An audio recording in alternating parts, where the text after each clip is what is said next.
Mu gihe hagize imisi yibonekeza kutumvikana hagati y'abayoboke b'amashengero amwamwe, Mwungere Mukuru Nzishura Simeon arongoye urunani rw'amashengero rukirisu mu Burundi aratubwira bimwe mu vyo abarongozi b'amashengero bakunda gupfa. Igituma mu mashengero hari ingorane n'amashikanwa bapfa uburongozi n'ivyo bintu bibiri. Ibindi bapfa ni bito, ivyo kugayana, umwe avuga mu ndimi uwundi ntazavuga, umwe ntakijijwe nk'uko uwo wundi avyipfuza.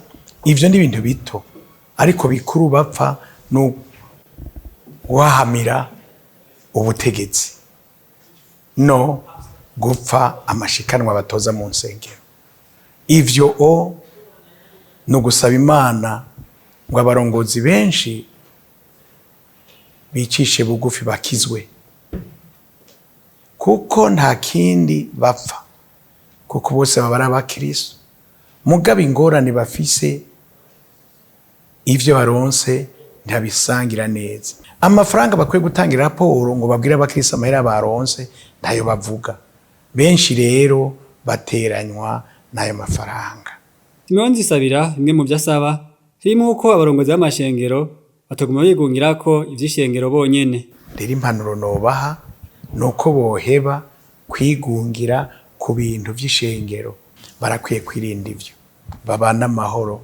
Ni naho ubwo bukisu biyumvira ko bafise buzoshingirwa intaye nabo hanze. Naho baza mwisha bava ngo n'abakirisu, kenshi s'ubukirisu hari abarondera amahera, kandi yayabuze aca atera intambara, kandi kuyaronka naho nyene agomba kuba ari hejuru y'abandi. Ariko tumenye ko ugomba kuba umukozi mwiza akorera abandi.